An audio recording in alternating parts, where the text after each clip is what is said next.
नमस्कार आदाब दोस्तों, तो चलिए आज फिर हम आप लोगों के लिए लाए हैं देश और दुनिया की तमाम ताज़ा बड़ी खबरें। ब्रेकिंग न्यूज हेडलाइंस एक एक करके तमाम बड़ी खबरें आपके सामने रखेंगे। सबसे पहली और बड़ी खबर में आपको बताएंगे दोस्तों कि रमज़ान का महीना शुरू होते ही उत्तर प्रदेश की योगी सरकार ने मुसलमानों को लेकर के एक बहुत बड़ी एडवाइजरी जारी कर दी है। अब रमज़ान महीने में किन किन चीज़ों का यूपी के अंदर मुसलमानों को ख्याल रखना होगा, इसकी पूरी जानकारी आगे हम आप लोगों को देने वाले हैं। साथ ही साथ खबर आ रही है देश के प्रधानमंत्री नरेंद्र मोदी ने भी रमजान को लेकर के, मुसलमानों को लेकर के, कुरान को लेकर के, सूफियों को लेकर के, साथ ही साथ तमाम दरगाहों को लेकर के एक बहुत बड़ा और हैरान करने वाला बयान दिया है। क्या कहा है प्रधानमंत्री मोदी ने अपने बयान में, उनके बयान को भी सुनाऊंगा। साथ ही साथ अजमेर शरीफ दरगाह को मंदिर बताने वाली याचिका पर आज कोर्ट के अंदर सुनवाई होनी थी और अब सुनवाई को लेकर एक ताज़ा अपडेट सामने आ रही है, उसकी भी जानकारी आपको देंगे। साथ ही साथ खबर आ रही है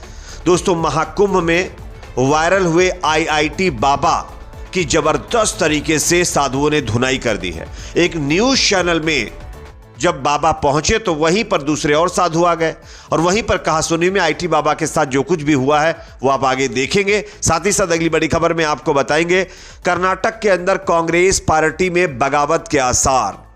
एकनाथ शिंदे की तरह डीके शिवकुमार कर सकते हैं कांग्रेस के साथ खेला, आगे इस पर भी चर्चा करेंगे। साथ ही साथ खबर दोस्तों यहां पर आ रही है, महाकुंभ के अंदर भगदड़ में 18 नहीं बल्कि 200 से ज्यादा लोग खत्म हुए थे। इसको लेकर के सुप्रीम कोर्ट के अंदर एक याचिका में बड़ा दावा किया गया है, इसकी भी जानकारी देंगे। साथ ही साथ खबर आ रही है दोस्तों, सुप्रीम कोर्ट ने महरौली पुरातत्व पार्क में नए निर्माण को लेकर के एक बहुत बड़ा फैसला सुनाया है और यहां पर जो फैसला आया है वो अपने आप में चौंकाने वाला है, इसकी भी जानकारी देंगे। उससे पहले छोटी सी रिक्वेस्ट, अगर वीडियो पसंद आए तो लाइक जरूर करें, चैनल पर नए हैं तो सब्सक्राइब करने के बाद बेल आइकन को प्रेस करना ना भूलें। बात करेंगे पहली और बड़ी खबर की। मुसलमानों का पवित्र महीना रमजान शुरू हो चुका है। आज आप सब जानते हैं तरावी होगी और उसके बाद रमज़ान शुरू हो जाएंगे। इस दौरान रोज़ेदार रोज़ा रखते हैं, इबादत करते हैं और अल्लाह से अपनी दुआओं की कबूलियत की उम्मीद करते हैं। देश भर में 1 मार्च को रमज़ान का चांद दिखने की संभावना है, जिसके बाद 2 मार्च को पहला रोज़ा रखा जाएगा। इसी बीच इस्लामिक सेंटर ऑफ इंडिया के चेयरमैन और ईदगाह के इमाम मौलाना खालिद रशीद फिरंगी महली ने 15 सूत्रीय एडवाइजरी जारी करते हुए मुसलमानों से देश की सलामती और भाईचारे की दुआ करने की अपील की है। हालांकि योगी जी ने तो साफ कल बयान जारी करके कहा था कि मुसलमानों की इबादत में किसी तरीके की खलल ना आए, इसके लिए प्रशासन को सख्त आदेश दिए गए हैं और लॉ एंड ऑर्डर की भी सिचुएशन कहीं पर नहीं होनी चाहिए, यह भी योगी जी ने आदेश दिया था।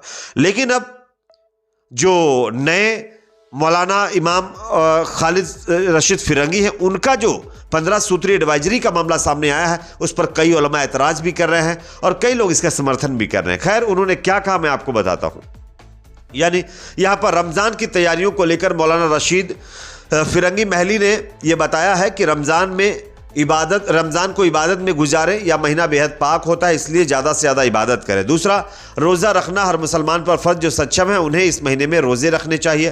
तरावी सुन्नत है, इसका एहतमाम करें। मस्जिदों में नमाज का विशेष ध्यान रखें। मस्जिदों के आसपास सफाई का ध्यान रखें। रमज़ान में स्वच्छता बहुत ज़रूरी है। नमाजियों की गाड़ियों को सही पार्किंग करें जिससे ट्रैफिक बाधित ना हो। इफ्तार में गरीबों को शामिल करें, केवल अमीरों के लिए पार्टियां ना करें। ज़रूरतमंदों का भी ख्याल रखें। ज़कात फितरा अदा करें। संपन्न मुसलमानों को अपने माल का 2.5% हिस्सा गरीबों में बांटना चाहिए। दुआओं में देश की सलामती को शामिल करें। देश में भाईचारा और अमन के लिए अल्लाह से दुआ मांगें। साथ ही साथ उन्होंने ये भी कहा है कि मस्जिदों से बार बार ऐलान ना करें और इसी पर तमाम मौलाना के अंदर इख्तलाफ देखने को मिला है। लोगों का ये कहना है कि जब सहरी का टाइम होता है तो लोगों को बार बार बताया जाता है कि कब सहरी करनी, कितना मिनट बाकी है, ताकि लोग अपना प्रिपरेशन कर लेंगे। लेकिन बार बार अब अनाउंसमेंट ना करने की ये जो हिदायत दी जा रही है, ये अपने आप में सही नहीं है। अब देखना होगा इस पर आगे क्या होता है। वैसे यूपी के अंदर तो आप जानते ही हैं, सुरक्षा को लेकर के योगी जी ने ऐलान कर ही दिया। एक और बड़ी खबर सामने आ रही है, प्रधानमंत्री नरेंद्र मोदी ने भी इस्लाम, कुरान और मुसलमानों को लेकर, रमजान को लेकर एक बड़ा बयान दिया है। प्रधानमंत्री नरेंद्र मोदी का कहना है कि हिंदुस्तान जन्नत का वो बगीचा है जहां तहजीब का हर रंग फला फूला है और जहां की मिट्टी के मिजाज में ही कुछ खास है।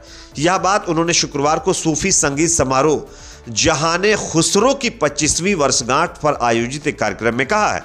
राजधानी दिल्ली स्थित सुंदर नर्सरी में हुए इस आयोजन में पीएम ने कहा कि जहाने खुसरो के इस आयोजन में अलग खुशबू है और ये खुशबू हिंदुस्तान की मिट्टी की है।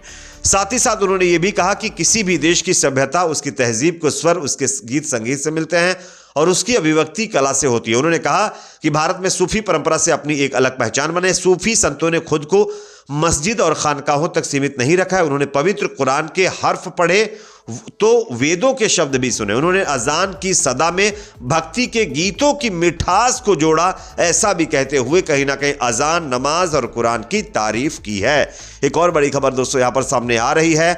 अजमेर शरीफ दरगाह को मंदिर बताने वाली एक याचिका पर सुप्रीम कोर्ट के अंदर होने वाली सुनवाई को लेकर एक बड़ी खबर है।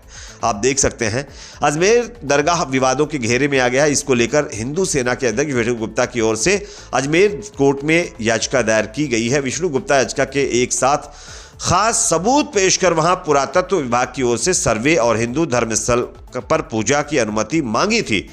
वहां हाल ही में महाशिवरात्रि के मौके पर भी पूजा के लिए अनुमति मांगी गई थी। आपको बता दें कि इस मामले में आज कोर्ट में सुनवाई होनी है। अजमेर दरगाह में शिव मंदिर से जुड़े दावे का मामला थमने का नाम नहीं ले रहा है और आज जो है न्यायिक मजिस्ट्रेट अजमेर पश्चिम की कोर्ट में इस पर सुनवाई होनी। हालांकि खबर यह सामने आ रही है कि अजमेर बंद का यहां पर ऐलान किया गया है, इसलिए यह सुनवाई आगे बढ़ाई जा सकती है। बात करेंगे अगली खबर की, जो कि सामने दोस्तों यहां पर आ रही है। आईआईटी बाबा की एक बार फिर जबरदस्त तरीके से धुलाई कर दी गई है। खबर है कि एक न्यूज़ चैनल में गए जो है आईआईटी बाबा को कुछ साधुओं ने पकड़कर पीट दिया है। दरअसल आईआईटी बाबा एक न्यूज़ चैनल में जाते हैं, वहां पर वो अपनी बातें रखते रहते हैं, लेकिन न्यूज़ चैनल वालों ने आईआईटी बाबा को बिना बताए दूसरे साधुओं का एक जत्था बुला लिया था। इससे नाराज होकर के आईआईटी बाबा ने एक साधु के ऊपर हमला कर दिया। उसके बाद यहां पर खूब बताया जा रहा है कि ड्रामा देखने को मिला है। एक और खबर दोस्तों सामने आ रही है। यहां पर डीके शिव कुमार कांग्रेस पार्टी के जो नेता हैं, डिप्टी सीएम हैं, वो पार्टी के साथ खेला कर सकते हैं।